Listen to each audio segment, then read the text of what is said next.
Hello everyone and welcome to my brand new Magicka Dragonknight build for the Stonethorn patch. I know it's been a while. To keep it short, I've been bored of the game. Haven't really been feeling ESO, haven't really been feeling Magicka, but I got a new build and I'm back. A lot has changed since my last build video. Everything is about procs now. If you played the game this patch or the last patch, everyone is running procs, and for good reason. Procs are very good right now. A lot of proc sets are actually a carry, and I will be showcasing some of those sets. I will be using some of these sets in my build, and I will be showing all of that soon. Just gonna quickly say that this build is very fun. It's very strong. It doesn't really have any weakness. Maybe your sustain can be a little bit rough, but this build is very versatile. You can change a lot of things to suit whatever you think you're lacking. If you're lacking more damage, there's definitely ways you could put more damage into this build. If you lack more sustain, there's a lot of ways that you can put more sustain into this build. So when it comes to 1vxing, this is one of the better Magicka Dragonknight builds that I've played personally. I've tried the Elfbane Overwhelming Grothar thing, and that build is good. However, it's not very survivable, especially when you're fighting a lot of people with procs. So that's the prologue of the build. The build is called the Scorching Blood, and now you will understand why I called this build Scorching Blood once we get into the sets. However, we're gonna quickly go over the stat sheet as our first thing, and the first thing you will notice is what the fuck is that health? Now, this health right here is 37k. There is no Emperor buff. There is no minor toughness. There is no nothing. This is your actual health. 0 point into health. Dark Elf, so not a Nord, not Imperial, not nothing. And no health mundus. This is the mage. The only thing we're using is Tri-Food, and we still have 37k health. Now you might be wondering, how the fuck do you get that much? We will get into that once we get into the sets. Your Magicka is pretty fucking high, especially when you take into the fact your other stats, which is 37k health. 37k Magicka is pretty fucking good. Buffs your heals, buffs your sustain, buffs your damage. Maximum stamina is 20k. Being a Dark Elf helps that pool. Spell damage is pretty low, but it doesn't really matter that much. This is pretty good. Spell crit is 30%. On the back bar, on the front bar, it's 19%. Spell resistance unbuffed is pretty good. Crit resistance is not that high because we're using a lot of sturdy in this build. Magic recovery is pretty low. However, we are using meditate in this build, so we won't need that much recovery. And if you do need to buff this magic recovery, you can just switch to the Archer Knocking, and we'll still have very good amount of Magicka. Health recovery is unbuffed 1k, which is pretty good. Stamina recovery is not that high, but overall the stats are pretty good, especially when we take into the fact that you have 37k health. We are a Dark Elf, as I mentioned before, the Mage Mundus, and Beware Sugar Skulls. Now, let's get into the item sets. We're going to first talk about the back bar set, which is one of the reasons why we have this much health. We are running 2-piece endurance, 1 defending, and 1 sturdy sword and shield. Now you might be wondering, why am I running endurance on the back bar with a maximum health shield? Well, because coagulating blood gets increased based on your missing health. It goes up to 33% increase on your heal, and having the higher health will make you reach lower levels of your health faster, basically. If I understand how this ability works right, that's how it works. So having higher health contributes you to being able to heal for very high numbers. Other than that, having high health is definitely, like, in my opinion, the best form of tankiness. 37k health is a very high amount. In my opinion, maximum health over resistance. So that's why I went with endurance instead of like Death's Wind or something like that. If you don't want that much health, you can definitely switch this out for any other 2-piece set that you want. It's up to you. However, I prefer endurance because having that much health is pretty fucking good. Now for our other weapon, of course we are running Inferno Staff and Sword and Shield on the back bar. Our front bar weapon is Black Rose Perfected Inferno Staff. Now, I've seen a lot of people run this before. The first person I saw run this is Blobs, ESO. I wasn't very, feeling this set. However, I tried it and it's fucking broken. It ticks for about 2.5k on very tanky targets. And it has, if you're using the perfected version, you get 1k spell penetration, which is pretty high, especially considering that we're in heavy armor. The Shock and Frost also has a chance to proc the status effects. Frost giving you minor maim, which is 50% damage reduction, and Shock gives you minor vulnerability, which is 8% damage increase. And of course, Flame can contribute to helping your sustain, because if you proc burning from your combustion passive, you get 500 more Magicka. Disease Glyph on the damage, because that minor defile is fucking amazing. Always go with minor defile. You'll thank me later. Charge, because you want to be applying burning as much as possible. If you don't know, combustion, every time you inflict burning, you get 500 Magicka back, and it has no cooldown. So it's absolutely wonderful. I think you should always go charge with Inferno Staff. You can't really go wrong with this one. Now, our monster set, surprisingly, is Maw of the Inferno. Now, compared to Grothar, this set is way better. I would compare this set to Zon. You see a lot of people in PvE running this, but there's also a lot of PvPers running this. I've fought people running this set before, and it completely demolished me. There's no question about it. So I spent a few weeks trying this, and honestly, for 1vxing, this is probably better than Grothar and Zon. I highly suggest farming this set. It's pretty fucking good. So yeah, Inferno, Maw of the Inferno is pretty good. Now we are also running, now this set is the main part of why this build is broken. Some of you may have already guessed it, Crimson Twilight. Oh man, this fucking set is absolutely broken. It has really good damage, it has really low cooldown for what it does, and it has retarded amount of healing. When I say retarded, I mean actually retarded.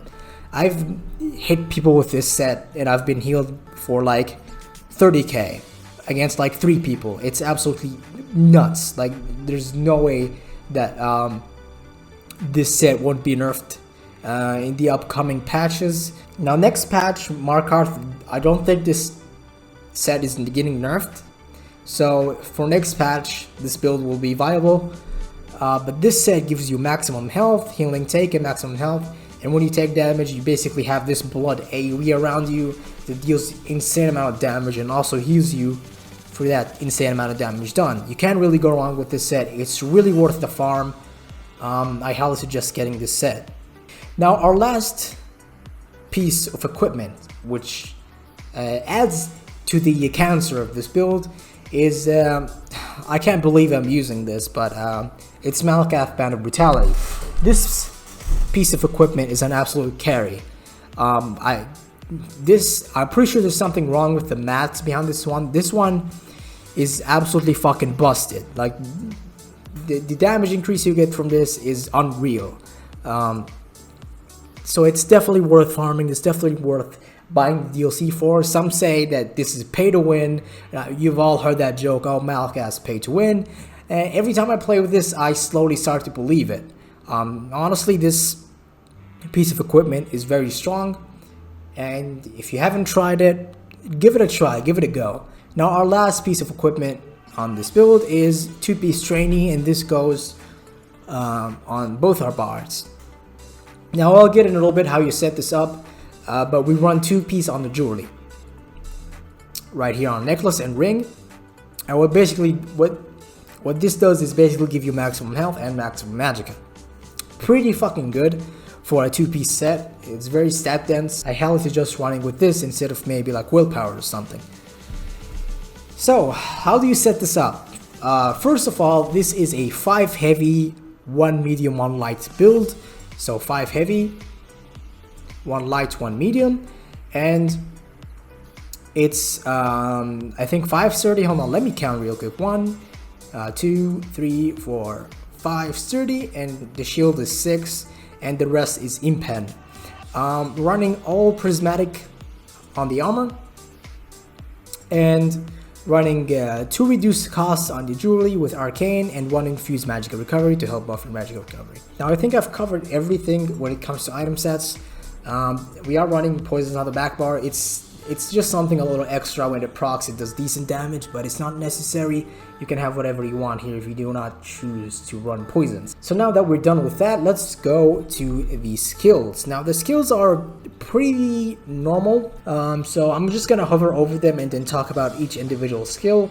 First we got AoE Drain, Burning Talons, Fossilize, Flame Pulsar, Whip, and Shifting Standard. Now, AoE Drain, this is bread and butter, to be honest. It gives you a high amount of spell penetration, and it gives you decent sustain. Procs minor magic steal on the enemy. I highly suggest that you put this on people who are close to you, people who are melee. But if you focus on putting it on as many people as possible, that would be better. Just be careful when Magpors purge it. It's a free skill. It's pretty much free damage and sustain. Has pretty long range. You can't really go wrong with this one. Burning Talons is one of the best skills in Magicka's toolkit. It's a root, it's a dot, it's a very massive dot, and on top of all that, it's a very massive initial tick, hitting for 6k damage in a 6 meter radius. The only downside is that it costs very high. You can switch this out for whatever you want, basically. Since we're not running Elfbane, this ability kind of loses a little bit of its potential. However, keeping it up every 4 seconds will help your pressure by a large amount. Fossilize is your best CC, probably the best CC in the game. You should always run Fossilize. Don't experiment with other shit. Don't run the Death Show, Stun, whoever was running that. Don't. Just go back to Fossilize. It's the best stun in the game. Deals decent damage when people are breaking out of it. It's unblockable and it's undodgeable. It's fucking amazing. Now our fourth skill is Flame Pulsar, which is basically a 6 meter AoE flame damage ability that deals decent amount of damage, which also applies minor mangle, which is pretty nice when you're fighting other wardens, people with a lot of max health. But the main reason we're running this ability is because of our Black Rose Staff. Now, if you read here, reduce the cost of impulse by 10%. Impulse places lingering elemental damage on your targets, dealing 5k flame shock and frost damage over 8 seconds. So basically, it's very broken, and it's AoE. It's an AoE large dot. It's an AoE initial, very high initial tick. Basically, this is a better Burning Talons, but without the roots. Fifth skill is of course Whip, Flame Lash. Again, I know a lot of people like to bring up the Molten Whip argument. Don't. Molten Whip is not that good. I know a lot of people love Molten Whip. I don't. I think it's garbage, but that's my opinion. I think Flame Lash is the way to go. I think Flame Lash is the best 1vx Magicka ability because of it allows you to be consistently on the offensive while also getting a large amount of heals. Shifting Standard is hands down the best Magicka ult in the game. Gives you very high dot damage on a very long radius. You can move this AoE as much as you want. It's up there for 30 seconds and it gives everyone around you major defile, which is the best debuff in the game. Can't really go wrong with this one. Always use this over Leap. I can't stress this enough. Magicka Leap is garbage, especially when you're fighting someone with Shuffle, which is pretty much every Sam character now. Now onto our back bar. I'm going to quickly hover over it again and then explain each ability. Dragonfire Scale, Flames of Oblivion, Deep Thoughts, Coagulating Blood, Volatile Armor, Temporal Guard.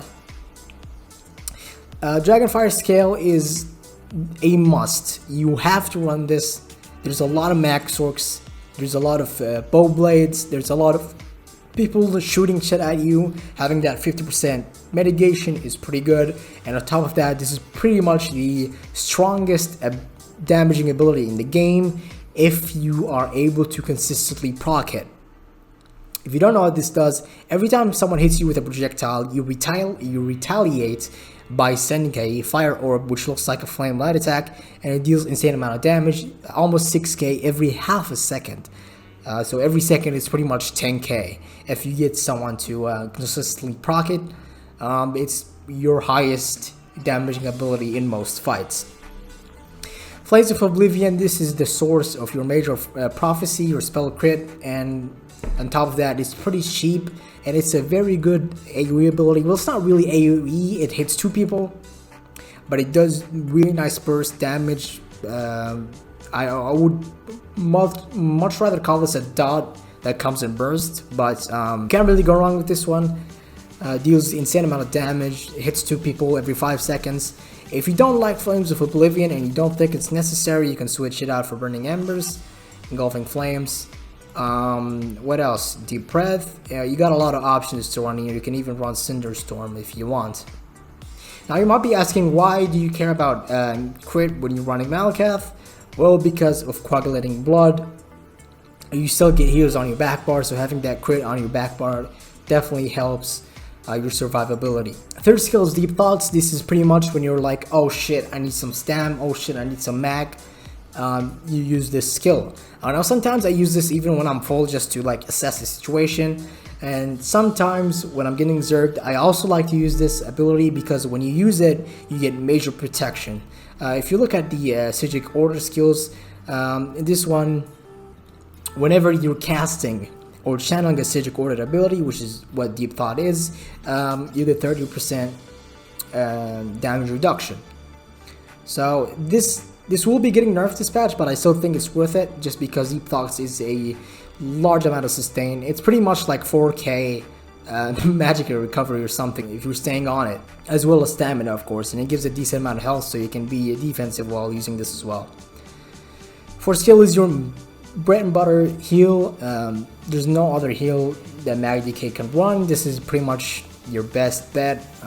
It's a bit shit. It did get buffed a little bit, but what else can you do, right? This is your only heal. Try not to use it too much, because if you do, you'll be fucked, because it costs way too much Magicka. But when you are in fights, you'll be getting most of your heals from Crimson. So coagulating blood is just like a, oh shit, I need to get out of execute phase quickly type of heal. It gives you major fortitude because of the potions we are running. This is very helpful. Buffs your health recovery by a decent amount. Volatile Armor is a really decent dot, as well as your Major Resolve buff, which increases your physical spell resistance by 5.2k. Now a lot of people underestimate the dot counterpart of this ability. It deals really nice damage. Most fights, I'm being 100% honest, most fights this is either the third or fourth highest damaging ability in a 1vx. I might have some combat logs that I will be able to show. If I don't, I'll probably post it on my Discord. Just try this out when you're getting zerged or getting in a 1vx. Use this every 10 seconds, not 20 seconds, and you will see what I'm talking about. It also has a damage return counterpart to melee people, which is very good, especially if you're fighting someone who's using Flurry. Backbar ultimate is Temporal Guard. Since we're not running Elfbane, we don't really need Magma Shell. This is pretty much your second best defensive ultimate. First best would be Magma Armor if you're running Elfbane, however we are not, so this is technically the best defensive ability that we have. Now you can run a Sword and Shield ult, however the minor protection at all times on this is very helpful. You definitely feel it in a lot of fights. I rarely ever use the actual ultimate. This is pretty much a passive ultimate. I always use standard whenever I can, because a lot of people are squishy this patch. They run a lot of proc sets, but they are very squishy because a lot of the good proc sets are in medium armor. So you don't really need to be too defensive this patch. If you do stay too defensive, you're gonna die. You're gonna have to risk it a little bit this patch, especially if you're fighting someone using Venomous or Sheer Venom or shit like that. Now I'm gonna hover over the consumables real quickly. Just as I was talking, we are using the Bewitched Circle Skulls, which is hands down the best food in the game when it comes to tri-stats. It gives you really decent amount of overall stats, as well as 462 health recovery. The main potion for this build is the Magicka, Stamina, and Minor Heroism. This is very expensive, however it's very worth it. It will definitely help you sustain by a large amount, and it will help your either survivability or offensive capabilities, because you will be gaining a lot of ults. You'll be gaining a lot of sustain because of the Battle Roar passive from the DK skill line. It also gives you, everything you need, the stamina, the Magicka, and everything else. I will post the recipe for this potion down in the description below. Now, our last part is the CP. Gonna go hover over it quickly since it doesn't need that much explanation. 7 Siphoner, 51 Warlord, 37 into Arcanist, 63 into Profile for that minor and major defile, 56 into Tumbling, 56 into Shadow Ward, 56 into Elemental Expert, 58 into Spell Erosion, 81 in Master at Arms, 75 Thaumaters for the Exploder passive, 56 Ironclad, 38 Resistant, 36 Thick Skin, 32 Hardy, 32 Elemental Defender, and 27 Quick Recovery with 39 Expert Defender, because there's a lot of overloads from Max Orcs this patch. That pretty much covers the entire build. I'm sorry if this build video is a little bit shit. I haven't been recording for quite a while. I kind of forgot how to record, to be honest. It's definitely been a very, very long time, almost half a year since I haven't uploaded. I definitely hope you guys enjoyed this build video. I might be coming back. I might be uploading more 1vx compilations. I genuinely don't know. I've been playing a lot of different games like Rust, and I've been playing a lot of offline games as well, like single player games. I've been playing a lot of Yakuza, I've been playing a lot of Dragon Age, a lot of different things. If I do come back and you want to see further content, I highly suggest you subscribe. And you haven't seen my older videos, I highly suggest you check out my older 1vx videos. They're a pretty good watch. And if you're really interested in my videos, I hit the bell notification button so you get notified whenever I upload. Thank you guys for watching this. I know it's a pretty long video. Let me know if you put this build together. Let me know if you like it. That's it from me. My name is Master Human, and I hope you all have a good one. Peace.